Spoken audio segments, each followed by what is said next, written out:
Hi, welcome to Conversion Conversations. This is Cameron, and today I am taking a look at Transformers Crossovers. This is the 2020 crossover with Top Gun. We've got Maverick, who is, I guess, Maverick's F-14 Tomcat from Top Gun. And this is a figure that I was pretty torn on. I wanted it because it is a jet, and I love jets, and it's nice and Voyager-y sized. But even in pictures, I was like, this deco is rough. And yeah, we can kind of see that here. I think what they're trying to go for is like a realistic plane mode deco, but it really just looks like a dirty piece of plastic. Like that brown is worse than any of the Siege. And it's like tampographed on. It's worse than any of the Siege battle damage. And I thought about cleaning it, but the base plastic is also that like kind of gross brown gray that they use sometimes. So like here's Maverick, Blitzwing. Here's some other random jets I happen to have. And really, like, these are 4 different color grays. They could have gone with this color. It's pretty close. They could have gone with this color. They could have gone with this gray color. All of these look better than what's on this guy, unfortunately. I will say what it's got me excited for is seeing Maverick seeing this mold again once they're done with the Maverick use. When they turn it into a different character, I think the base mold is pretty good. I like this shape and the transformation. It's all pretty neat. The actual paintwork, it's the Tomcat. You know, you can flip out the wings. That looks pretty good. We've got little tail fin deco. We've got a little bit of deco on the tips. We've got the engines painted nicely. We've got some, I don't know what those two, I guess they're 2 panels or 2 ports on the plane. We've got some cool Goose and Maverick. Yep, that's their plane. Northrop Grumman, that's pretty cool. The 114, call number, that's neat.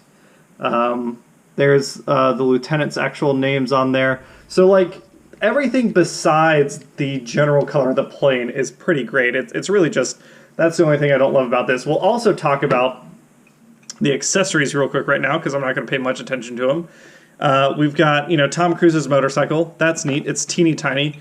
Here is a Titan Master. I was wondering if they could ride it. Nope, definitely too small for that. Looks kind of neat next to the plane, I guess, but I'm not going to use that ever again. And then we've got alternate hands, which I'll show them off, and a volleyball, which I actually love that they included this. Even if I'm not going to use it myself, I love that they came with this. But yeah, let's go ahead and transform Maverick. So starting out, we flip him over. We're going to take off his missile rockets, his missile mounts. Those come off easily. They're just pegged in on the bottom. Same thing with these fuel tanks. Those come off. So we've got 4 ports down here to put stuff in, which is pretty neat. Then we can come in on the back. We can pop out a robot arm right here and pop out a robot arm right here. Get those out of the way. Then we can come and separate these engines. Flip back that part of the plane. Come in over here. And we can lift up and away those legs. You could, if you wanted to, almost do a Gerwalk mode. The arms would be back here. You could twist them and bring them out, and it's close.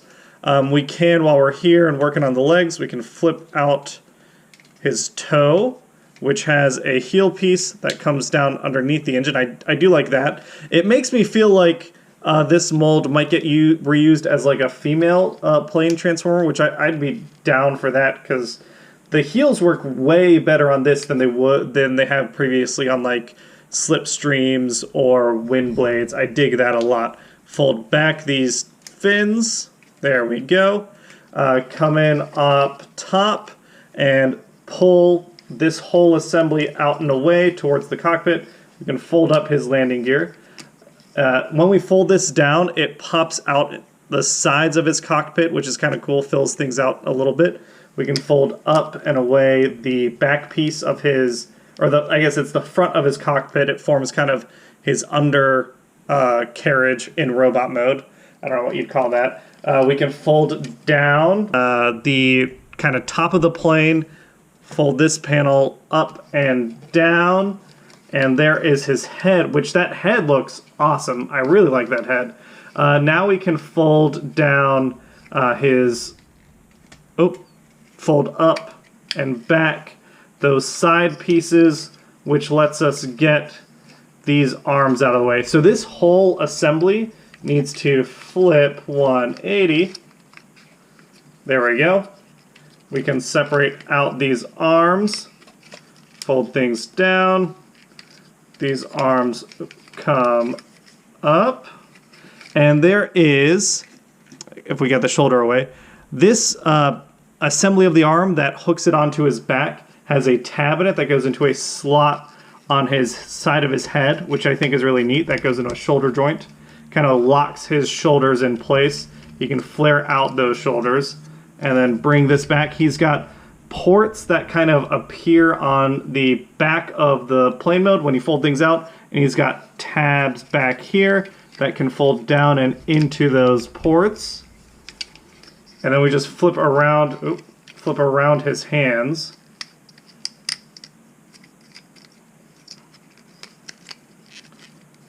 There we go. Same thing on this side. His shoulders want to turn. Those biceps are pretty tight. Come on, fingernail. There we go. And yeah, here is Maverick. And I mean, he looks a little unusual, but I actually really... Oh, you know what? The reason he looks unusual is because I have not fully formed his headpiece. So this headpiece, the platform that his neck is built on, you got to make sure it clears the back of his neck, the back assembly, before you fold it down. Otherwise, it'll get caught and he'll look a little odd and lopsided. You fold things down. And then I have found that mine is just not, like, there is an implied slot back here, and there's no maneuver I can seem to make to shorten this distance. So I just sit his head kind of down on here. I don't think it needs to connect all the way back. I think that looks fine. But yeah, here is Maverick, and I think he looks great. Again, the only thing I don't like about this is really the color. The mold itself is awesome. The articulation is great. I really like that head. And it just shows like how good he'd look in colors that aren't so bleak and boring. The head can look down, it can look up, it can turn to the sides, no problem. His shoulders go 360, they just run into his backpack. They go up so far. He does have bicep swivel as shown before. He does have, it's a single joint, but it's a deep elbow bend. No real articulation on the wrist because of transformation. He can do the splits, no problem. He can kick so far forward. He can kick so far back. He's got 90-degree on the knee, and he's got hip swivel. But he does even have, and I love this, that he has, you know, what's become standard in War for Cybertron line. He does have the ankle tilt, a little bit of it. So yeah, I think this is just a really cool looking silhouette. Very unusual, but I really dig it. You can take his missile pieces and mount them on his back if you want. You know, just stick them places. This back piece of the plane can clip in securely on his back, kind of tightening up his backpack. His fuel pods turn into shotguns, which is awesome. I dig that. He's got extra ports for effect pieces, so he can integrate with like War for Cybertron effect pieces, which I dig. It's really, really just those colors. And I think, I mean, he's pretty unique looking. It's something that I'm not going to recommend because I am very convinced that this becomes a different mold at some point. They didn't create a unique mold just for this character.